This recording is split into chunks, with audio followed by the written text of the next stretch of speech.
Good evening, guys. How you guys doing? I'm standing next to someone who's a titan in martial arts. She's one of the well-known lady killers, femme fatales. She's a badass woman. She's also well known for her style. I mean, not her style, but she's very good at martial arts forms because that's what I know about her. I'm standing the inspiration for one of the most famous video game characters, the one and only Cynthia of Rothrock. How you doing? Hi, I'm great. How are you? Nervous as hell. I don't want you to beat me up. Don't be nervous. I won't. Okay. We'll see what happens when the cameras stop rolling. It'll be a different story. First of all, thank you so much for coming to my television program, and thank you so much for spending time with my audience. There are people out there that don't know about you. I know enough about you, but not too much. And for example, I was watching Yes, Madam, and I listened to your interview about how you got started in martial arts. You know, your mother signed you up for some lessons, and I think they were teaching you Eagle style claw kung fu. Yes. Yeah. That's correct. And that's all I really remember. And but I do remember the part as how you got recruited. You were in Los Angeles, and they're looking for male fighters, and they ended up hiring you instead of those guys. Right, that was true. There's a part you missed a little bit in through there is I was competing professionally for 5 years, undefeated over 150 times. And then from that competition, after my goal was to do it 5 years and then retire from competition, that's when I went into movies. Then I went to Hong Kong. And then after my first movie, I decided I wanted to make a career of that. And so just pursued the film career then.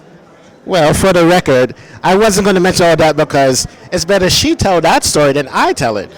Because who knows it better, me or her? Obviously she does. Yeah. So sometimes people know more about me than I do. Oh, that's cool. Like movie characters that I've done. Yes, I did enjoy your movie in Yes, Madam. You know, I'm sure you had a lot of fun working with Michelle Yao. A lot of the fight scenes were crazy. I also enjoyed a particular fight scene you had with one of your, I would say she's one of your colleagues, Karen Shepard. She's a real badass woman. Yes, yeah. Actually, I got Karen that part in the film because they were looking for someone to knows how to do the steel whip, and I knew Karen knew the whip, so I got her that job. That's amazing. That part I did not know. Yes. Wow, Karen. Well, I know you also worked on, was it Lady Dragon or? Yes, I've done about 60 movies. So I did Lady Dragon 1 and Lady Dragon 2. China O'Brien? 1 and 2. And I know there's another movie where you played a police officer with Hugh Brown. I can't pronounce his name. I did Martial Law 1 and 2. I did Fast Getaway Part 1, Part 2, and then a whole bunch of other movies. So, since you've been doing martial arts for a long time, have you produced any of your own movies? Not yet, but I'm in the process of putting together, I want to do a documentary on my life, and I'll produce that. So that's in the makings for the future. Okay, that's good to know. All right, so there's something I have to ask you that the fans, I don't know if anyone has ever asked you. You had a great influence on the Mortal Kombat franchise, the Sonya Blade character. So what's your involvement with that? Like, did those guys even reach out to you and say, hey, Cynthia, we love you. We need you to play Sonya Blade. What's going on with that? Please tell us. Because there have been lots of people that have been dying to hear from only you, and only you, none of your friends, just you only, on your take on the whole Mortal Kombat franchise and how much influence you have over it. Well, I'll tell you, if you go to Wikipedia, it says that I am Sonya Blade. But what happened is the company did not want to pay me, so they used my likeness instead and said it was Sonya Blade. So it was kind of a little sneaky way in my kick that I developed. I developed the Rothrock Sting, Scorpion kick. That was me that did that. So using my movements and stuff, and then I would go places and people would go, Sonya Blade, and I go, no, not really. But kind of really is that they did take the likeness, so they didn't have to pay me, but they didn't say it was me. Yeah, because when the video game first came out, like, that's Cynthia Rothrock. That's not Sonya Blade. Who the hell is she? Yeah, I know. Yeah, that's Hollywood for you. Yes, it is, and I'm sure you wanted to kick someone's ass, but you won't name any names, and don't name any names on my show. Okay. I won't. Good, good, yeah. I'm sure that person deserves a beating from you, but at another time in another place. So, you were producing a documentary on your life. Are you going to produce your own movies at least? Doing what? Are you going to make a film at least for yourself, like a fantasy film? I No, would love to see that. no, I don't think so. I think I just finished a project called Diary of a Lunatic that people can Google and find it somewhere. It just came out. And then in December, I'll be shooting a movie that's tentatively titled The Huntress. So, are you the huntress or are you the hunted? Actually, I play the head of the police department. They already started shooting it, and then they called me in. But the director said, "Oh, if I knew you would be involved in this, I would have had you as the lead." So that's okay. So I'm going to be the co-lead. Damn. I still want to see you as a lead. Is there a way to make the other woman disappear? No. Yeah, she won't answer that question. It's a definite no from. Okay, so the hunted, that's cool. So the huntress. So you play a police officer, Yes. the head of the department. The head of the department, and it's basically deals with Russian espionage. So basically, we team up with the good Russians to get the bad Russians, and Make them disappear. That's cool. That's cool. So have you ever done any like animation voiceover work before? yeah, I have. I did an animation series called Eek the Cat, where I played myself. I played Cynthia Rothrock in it, and I went in and did the voiceover for it as well. I used to watch Eat the Cat. It was a great show, but I want to see you play an action person in a cartoon.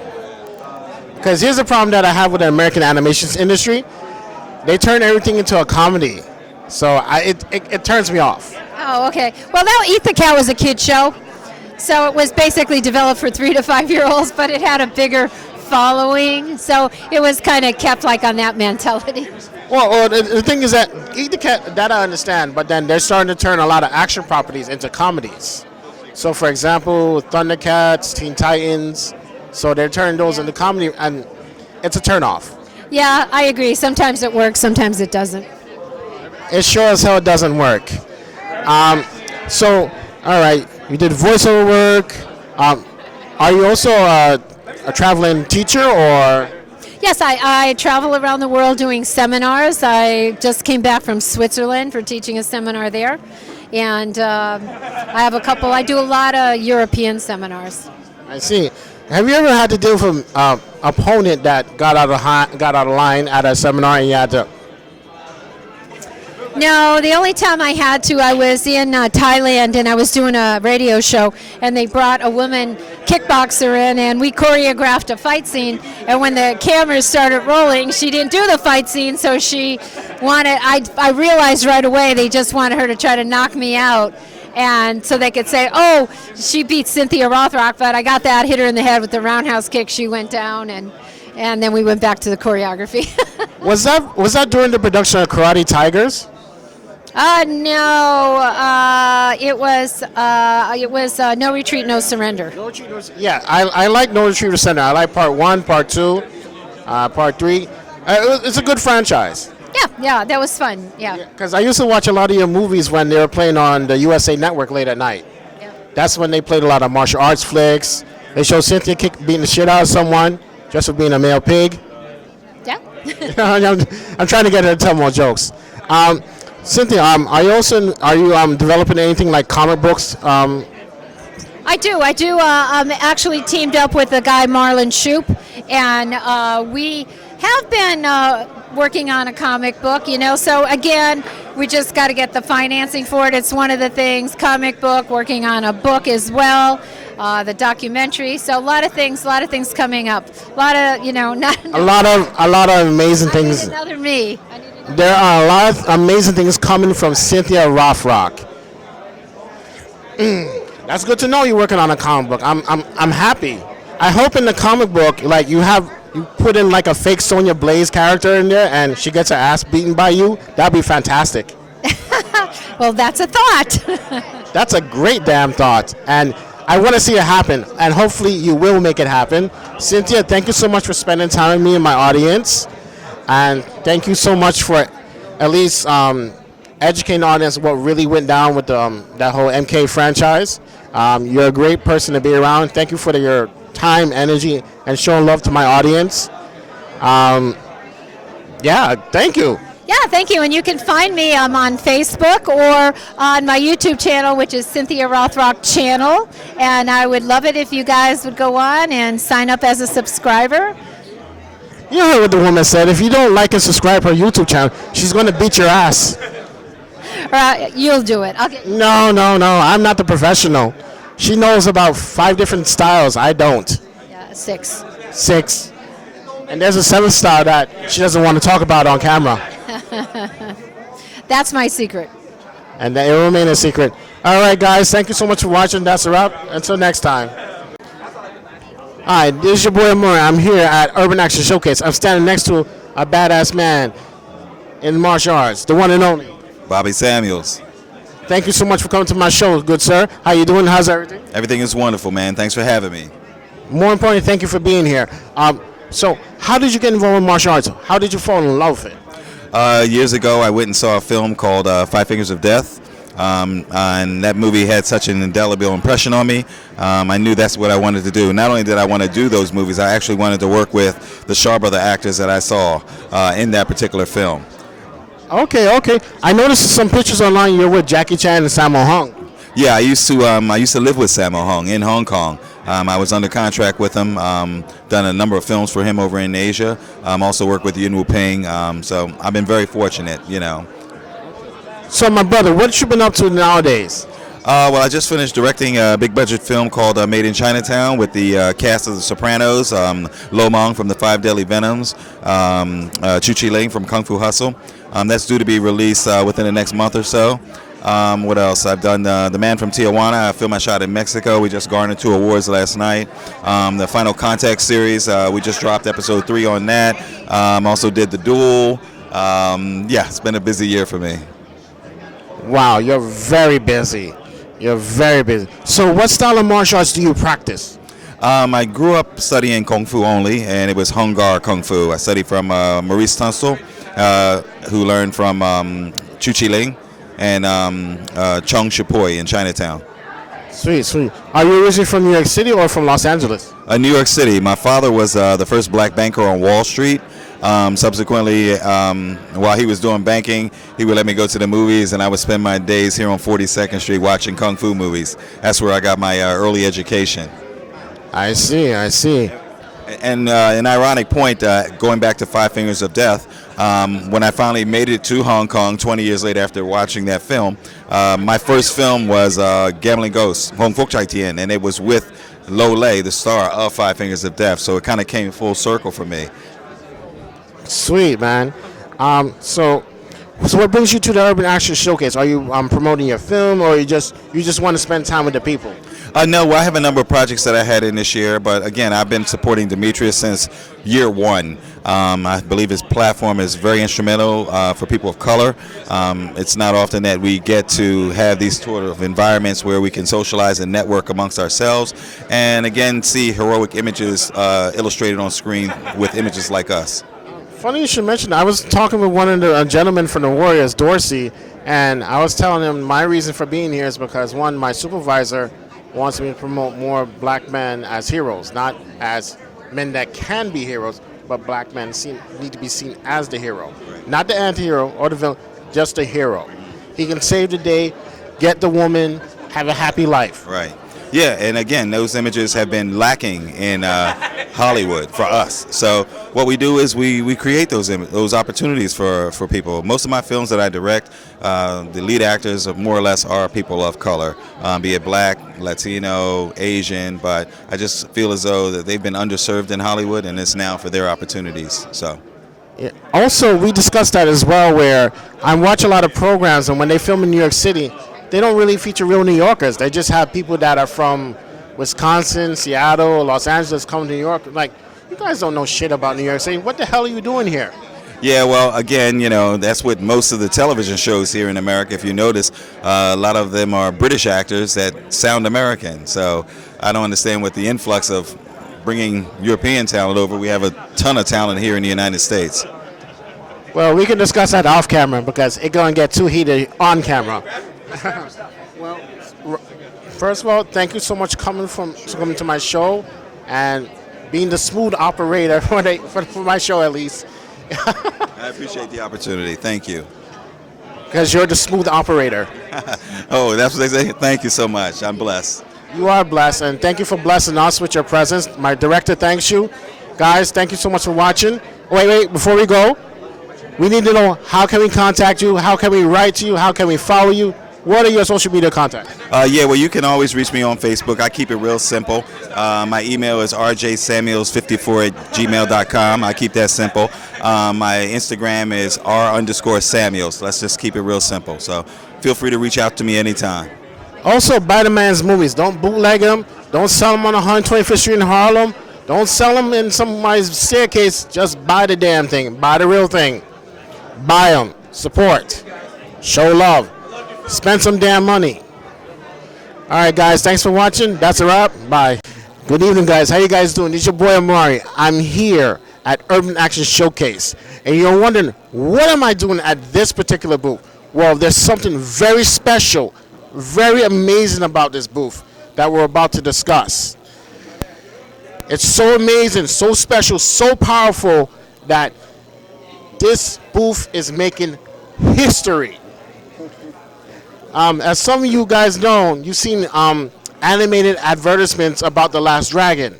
Well, I didn't know whether or not this was a real thing. I thought, there was just like a simple little fan project where someone decided, hey, let's just make a cartoon out of The Last Dragon. But this is more than a fan project.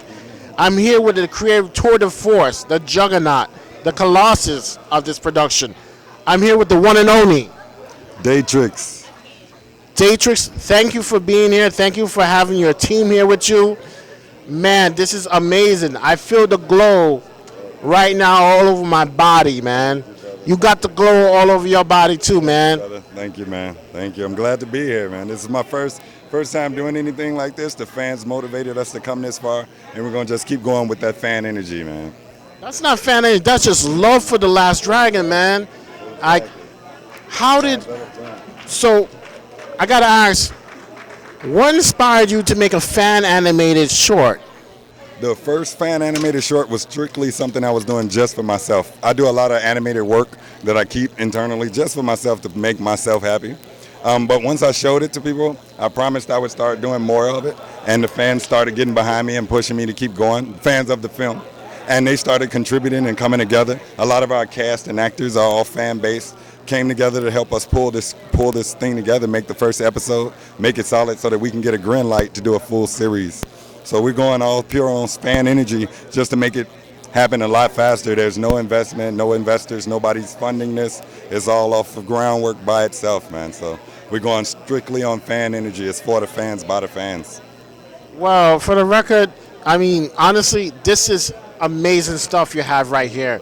I was listening to your Bruce Leroy, the Shonuff. I have to say this for the record, though. Your Shonuff, he is going to steal the entire show, period. He's stealing the show. Greg Tatum. He's doing amazing work. I love his rendition. The only person opinion that really matters is his mother. Julius Carius III, mom. She has a final say-so on that situation. Yes, she does. And we seek her approval, too. We seek her approval. Definitely. Sure enough, he's amazing. I love his voice. Thank you. It's a signature voice. It's great. He does a great rendition. I mean, this is the closest we'll ever get to Julius Carius, a.k.a. Shonuff, coming back to life. So, what's the thought process with your animation work for The Last Dragon, at least? Yeah, well, it just starts off as storyboard art. We concept it, me and my wife, Fabian. We concept, storyboard, figure out where we're going to go with the story. But this script has been written since I first saw the first movie when I was 8 years old and never saw that part 2 happen. And waiting for it to happen all of those years made me continue building that script. Now we have a 3-season series script ready to go. And all we got to do is get this first episode locked and loaded and ready to go, man, so that people can see what we can do and how we're going to keep it spot on with the film. It starts right where the film left off, Shonuff wakes up in the alley and he's more madder than he ever been before, but he has to go to his master to find out what happened, and how did it go wrong. And we start there and go in all kind of ways. We give everybody their own direction to go in. Everybody has their own story to follow. All of the Leroy's, from Leroy students to the Green family, they have their own story. So it will just expand throughout the series and give everybody a new breath where you get to see more of these characters that we all grew up and loved, man. Man, I love these characters. I also love the artwork that's behind us.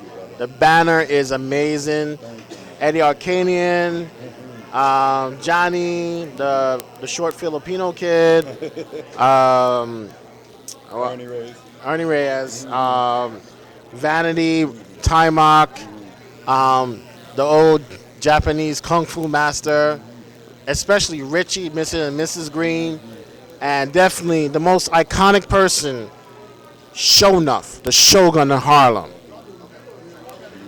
Oh. Was it difficult to write for Shonuff? Because, he's not a one-dimensional character. There's layers to the brother. Mm-hmm. What made us easy to write for Shonuff is fans won't let you get it wrong. But Shonuff is one of those characters. He's so iconic.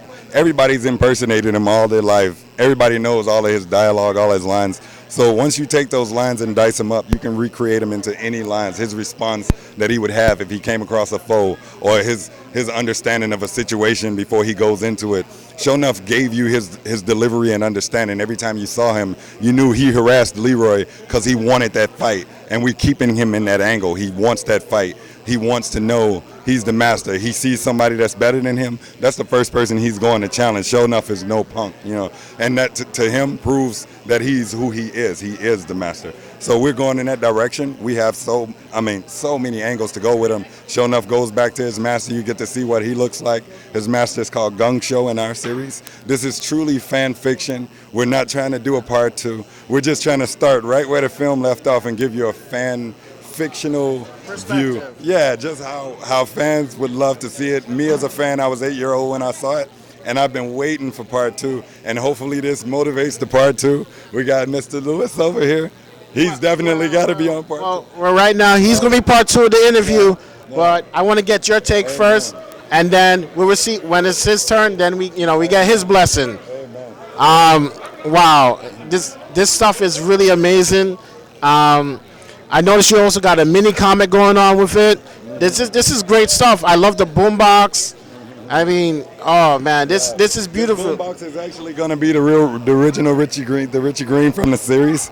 This is his. We're donating this to him, and him and his mother are actually playing Mama and Richie Green, and they're spot-on matches to the characters. But we're only doing it as tributes until we can get the original characters in, and then all the characters that's playing characters that need to be replaced, we'll swap them to different roles and keep going forward. We have a talented cast. Our cast does multiple voices. Everybody acts multiple roles, and they're spot-on matches. It's perfect. Which reminds me, I would love to hear something from Mr. Leroy Green. Mr. Leroy Green, report to the booth. Well, swap out with me. Yeah. All right, sitting next to me is one of the best martial artists in the land, the man with the glow all over his body, the one and only Bruce Leroy Green. How you doing, Bruce Leroy? I'm doing pretty good. My real name is Steven Strickland. I'll be doing the voice of Leroy Green until we get the big boss, Timok, to sign on. I'm his stand-in. I'll be doing that as well as the voice of Bruce Lee. Well, you are an amazing stand-in for Timok. Thank you for being a part of this project. So, how did you create the voice of Bruce Leroy? Well, forgive me, I'm a little under the weather right now, but it's not a matter of creating the voice. I've watched the movie since I was a kid. I wouldn't be here if I wasn't a huge fan of the movie. So it was just about, I'm an actor as well. So, you listen to a lot of different actors. You follow their mannerisms and voice inflections and things like that. So, I just tried to add that, to the character. And in other words, you're just trying to do justice to Timok. Right. Until he steps in. Exactly. That's great, man. That's great to know. And I want to say thank you for sitting next to me and letting me know. But I gotta hear from the baddest man in there, the one and only Shogun of Harlem. Baddest mofo low down around this town. Yes. You gotta bring Show Nuff in. You know, we can't have the Last Dragon movie without Show Nuff. Show enough. Please report to the booth.